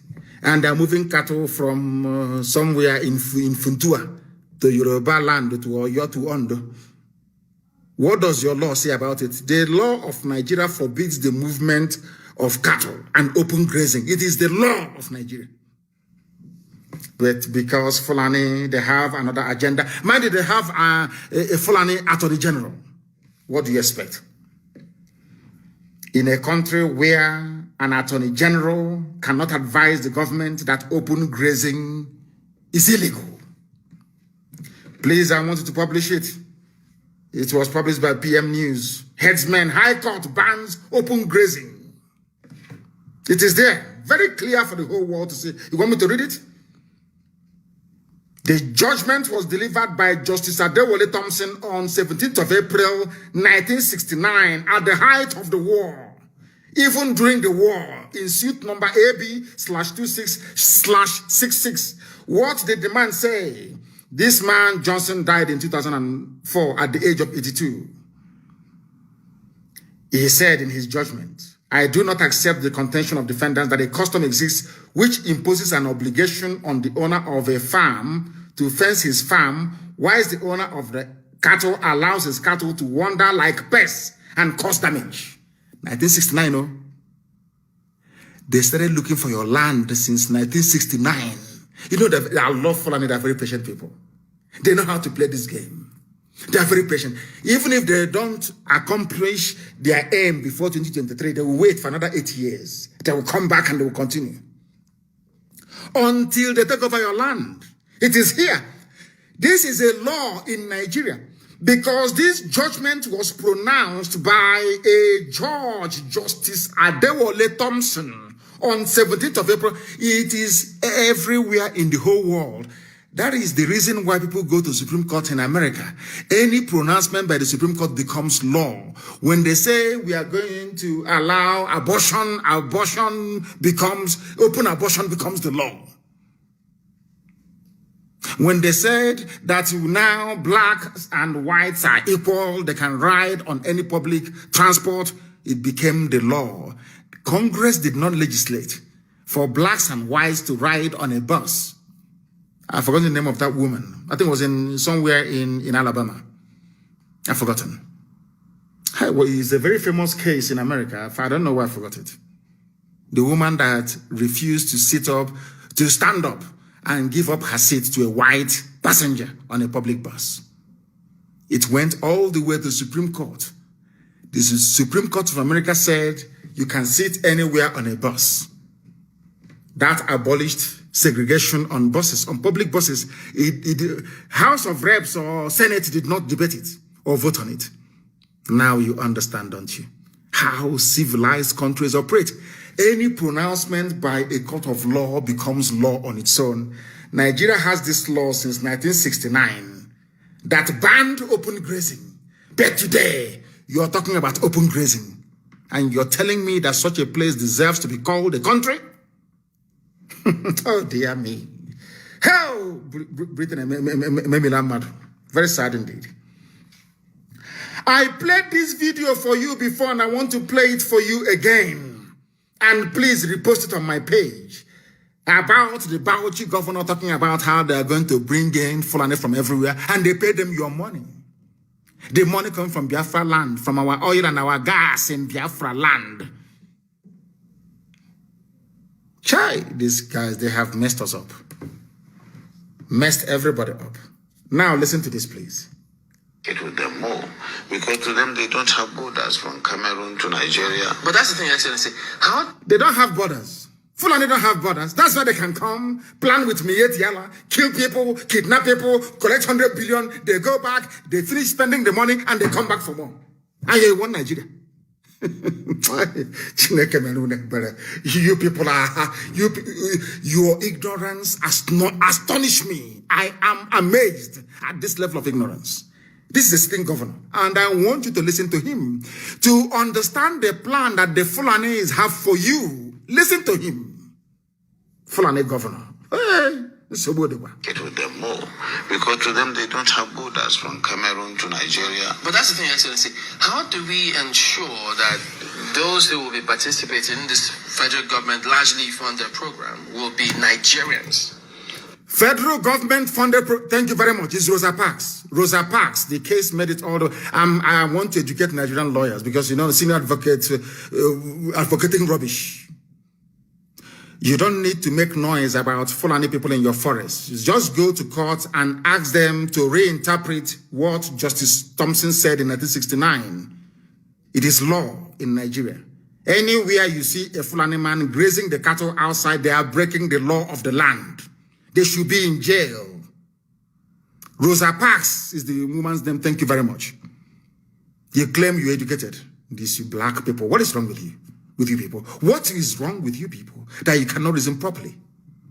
Rosa Parks, nobody came back and said white supremacists never came back to say to Rosa Parks, no, it was then, it's now. You have to go and sit at the back or give up your chair. Supreme Court of America made a pronouncement, and that was it. It became law. You can sit anywhere on a bus. The same thing is applicable in the zoo, where there is supposedly the rule of law. Once a judge makes a pronouncement in a court of law, it becomes law. Senior advocate talking rubbish on Channels TV. Let's listen, please, to your Bauchi governor giving your land away to his brothers from the Sahel in the name of one Nigeria. In terms of the funding? No, in terms of the operations. He says to bring in Fulanis together. We have Fulanis from other countries. Fulanis from other countries together in Nigeria. That is why they need your forest. That is why they need your land. That is why they're telling you about we can live anywhere we like. The person living anywhere he likes, where is he from? Is he from Niger, from Chad, from Senegal, from Gambia, from Mali, from Burkina Faso? Where are they from? And now you can see it. Hi, Zoo. Listen. I see there is a lot of mistrust and misconception with regards to the Fulani man. The Fulani man is a global or an African person. He moves from the Gambia, from Senegal, and his nationality is just a Fulani man. And as a person, I may have my relations in the Cameroon, but they are also Fulani men. I have relations because from the maternal side, I'm a Fulani man. And that is why we want to educate people. A Fulani man sees himself as a Bayelsan, as somebody come from the Niger Delta, because he speaks the Niger Delta language. Are you listening? And I don't. And of course, we would have to just take this as part of our own heritage, something that is African, and that we cannot just close the border and say the Fulani man is just a Nigerian. Close border and say Fulani is only in Nigeria. There are Fulani elsewhere. They want to come and see their brothers in Nigeria. And you're talking about one Nigeria. One Nigeria. One Nigeria. Very, very sad indeed. One Nigeria. Open your border so that Fulanis can come and collect their own 100 billion from the presidency. Fulani presidency. The zoo is in one almighty trouble, I tell you. In one almighty trouble, I tell you. And that is why this very broadcast is very, very pivotal. Very, very important that it goes out to the rest of humanity. I warned all of you. That is the most funniest thing of all. I warned you many times over, many years ago, but you never listened.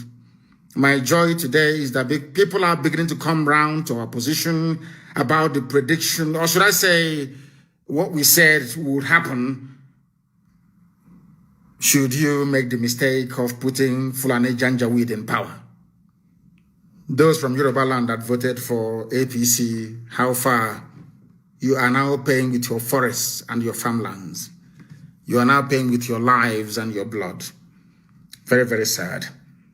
Now they have now gone through another, should I say, trick of blowing up tankers everywhere and telling you it is a tanker explosion. The way they write about it. There's a tanker explosion at the Navy. Please post the Navy one. Let people see what Fulani people are now doing. They use their cattle to destroy your crops. They murder you if you come out. Now they are blowing up every marketplace they know they do not own. The latest one is at Newi. Post the video for the whole world to see. And I wanted to talk about Nnewi and how he has come around to his senses. But I believe that by now, that juju they did to him, his eyes have now cleared. Post there. I don't know if we have the video of Nnewi. Please, I want you to post it. If you have it, of Nnewi sounding like a miscreant, shouting and getting angry because of the same thing that I was saying a few years ago, and he connived with his friends to come and kill me. Very, very sad indeed. And the Miyetti will always win. The Fulani, they always win. They say they're having a meeting with Governor Kredolu and other governors to douse the tension because they have now apologized. You can allow them to remain in your land. Very, very sad indeed. Very, very sad. And this is a place where all land in Nigeria belongs to Fulani. Mieti Allah dares dares Governor Akredolu. The link is there. Please post it for the whole world to see. All land in Nigeria belongs to Fulani. Oh, we can live anywhere we like. We are Nigerians. That is why Fulani will keep, because once you are locked into Nigeria, Fulani can do whatever they like. But to break Nigeria into pieces, they can no longer do whatever they like. That is why they need you in one Nigeria, so they can take your land over. The news is there. This same terrorist group, the fourth most deadliest terror group in the world, is now saying that the whole of Nigeria belongs to them and they will take it. With this level of docility, they will take it. But not the land of Biafra. Not the land of Biafra at all, at all, at all. What we are seeing today is, you know what Ojukwu saw 50 years ago? They said, Ojukwu is a rebel. Let's go and fight the rebels. In Lagos, let's go and fight the rebels are there. Let's go and fight the rebels. The rebels have been defeated, or they have said the rebels. What the rebels saw 54 years ago, you are now begging Fulani to give to you. What would have been very difficult, aligning with Ojukwu to get the restructuring that you wanted in 1967, 68. Now you are begging Fulani and they're saying no to you. They want one Nigeria, one federal government of Nigeria where they run everything. And so it will make it easier for them to take your land. You are now today, you are begging. You are begging. And that is the reason why this evening I'm asking the Middle Belt to please rally round a young, vibrant leader in the Middle Belt to champion your cause. We will work together to make sure that we set our lives free. Very, very important. Because Nigeria is the only place in the world, considering what they came to do in Olu today, where the military, tasked with protecting the citizens, are actively engaged in the destruction of lives and properties. That's what Nigerian army does very well. That's what they're doing. They know that ESN is in the forest. They know where to find us if they want to, but they prefer to be in the town killing people. And hope of them have brought them. And I hope that all of you are aware of the consequences of the actions of Hope Uzodinma, a 419er from Lagos, a thief and a criminal, that the Janjaweed imposed upon you people. Very, very sad indeed.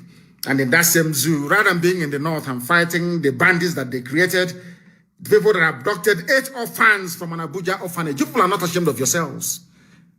When are you going to rise up to say enough is enough? Forget NSAS. There must be a revolution. When a Yoruba female preacher was killed, nothing happened. Nothing happened. There was no compensation. But Arewa Consultative Forum, they have the guts to say that people who are killers should be compensated. That is Nigeria for you. That is Nigeria for you. I mean, in the past, people used to say that it was an Igbo man. Igbo man, you know, they very cleverly pointed you to an Igbo man, pointed you to IPOB, to Nnamdi Kanu, people for you to take out your frustrations on, whereas they are busy colonizing you, not even colonizing, subjugating you in your own land. That was what the Fulanese have done very, very cleverly. It is only now that our brother Bayo Oluwasomi is now saying that Fulani have now launched a genocidal war against the Yorubas. What goes around does invariably come around. And even in Ogun State, the Fulani headsmen are still brutalizing people and shattering the jaws of women. And who are the people responsible for this reign of terror in the name of the diseased and dying one Nigeria? In a country where the Fulani is a minority. History will always repeat itself. Buhari came in 1983 and destroyed lives and killed people. He was overthrown, thankfully, by Babangida.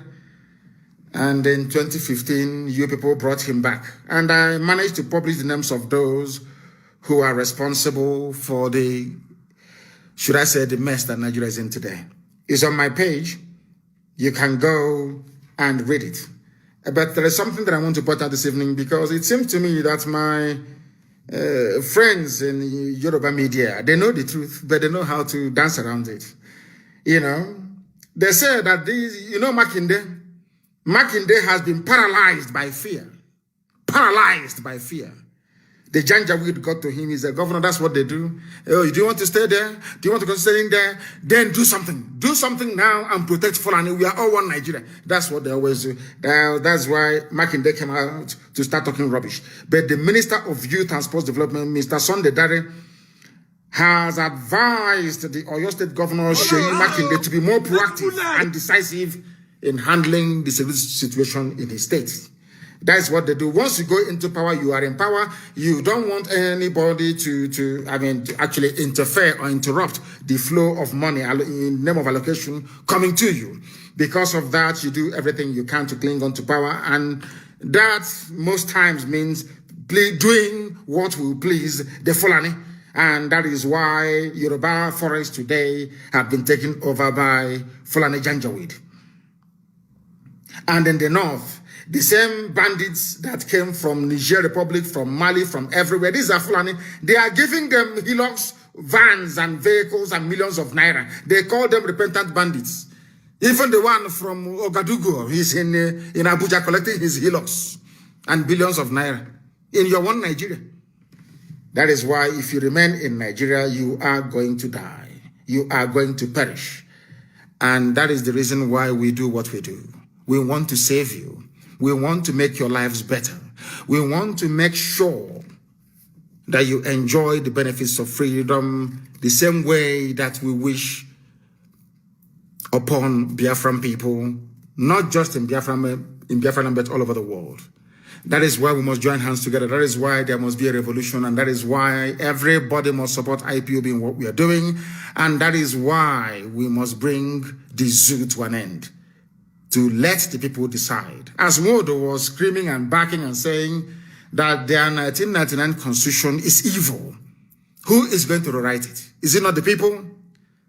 Because if you keep quiet, Fulani will come up with even a worse version of that very constitution. I preached it before, and I'm sure somebody posted it or commented upon it yesterday.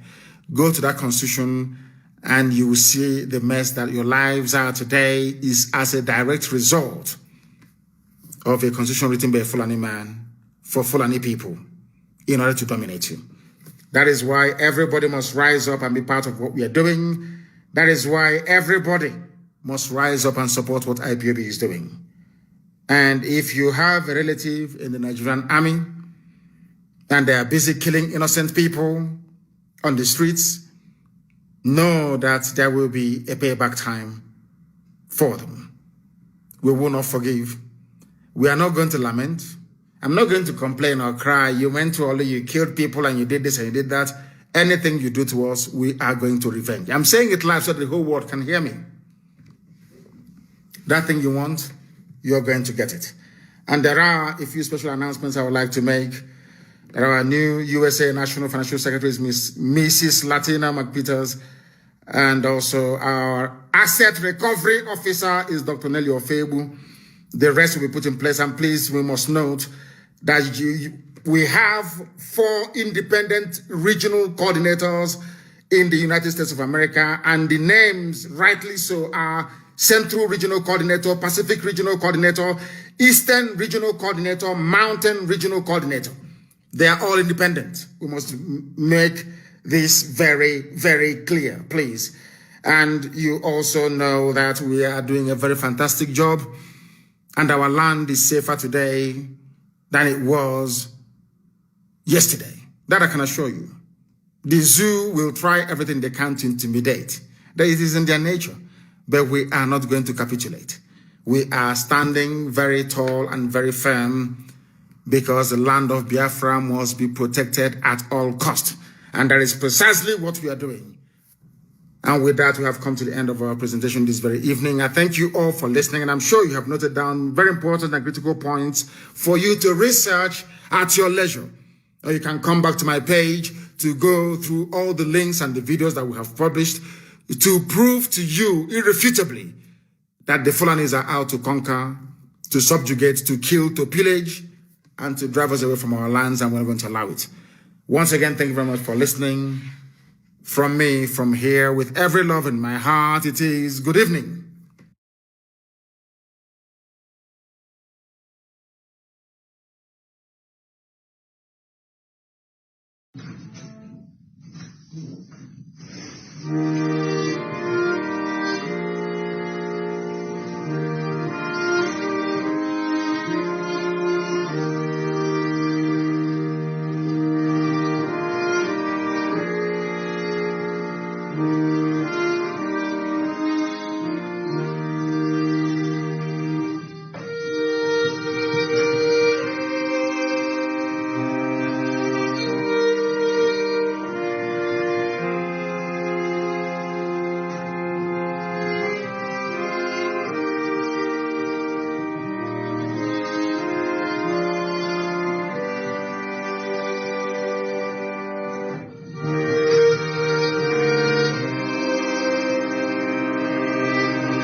Another Savior. Holy, holy, holy, holy.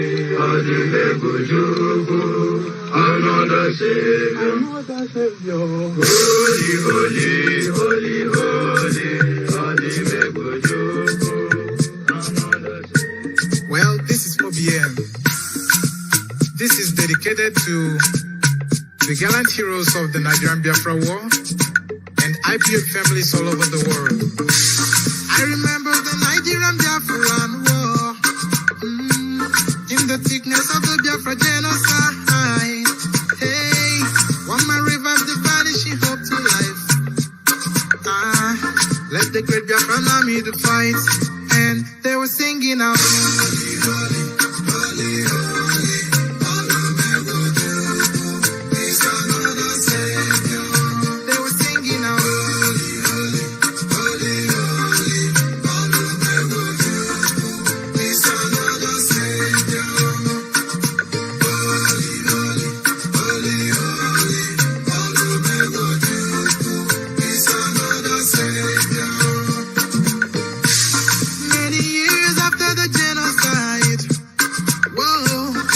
Another great leader has risen up now. Oh, and he's leading the Biafrans to victory. Inyamadika, Yabika Kokwanam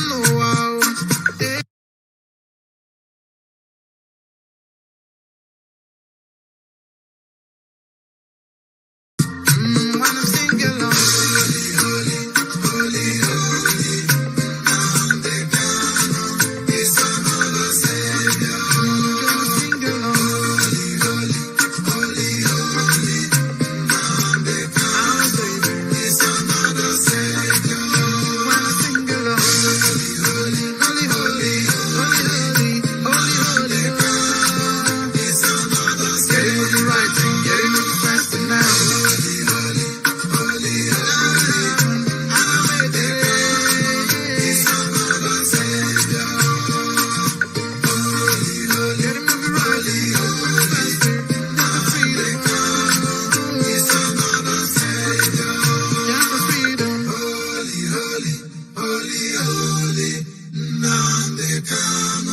Is another Savior.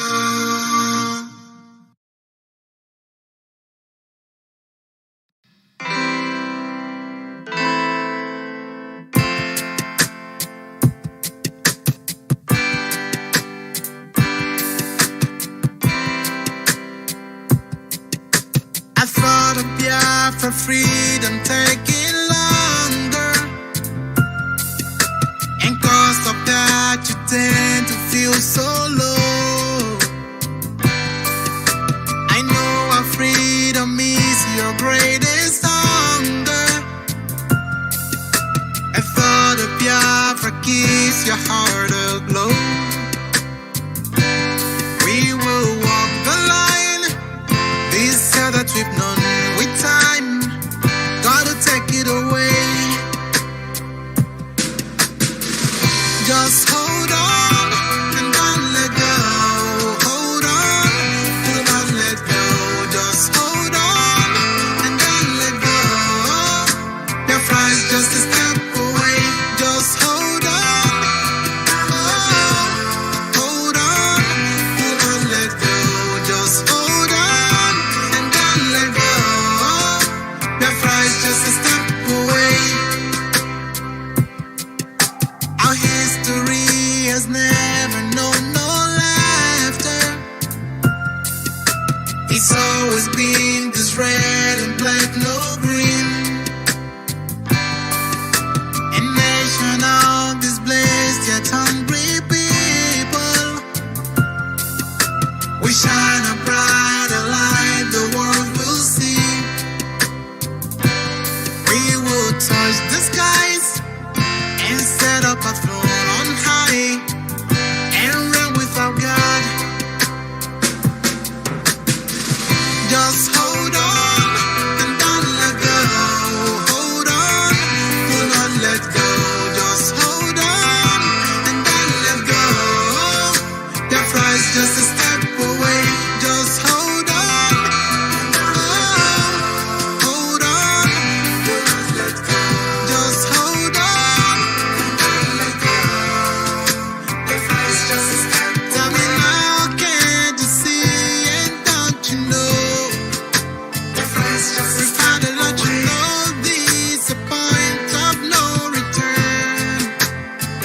just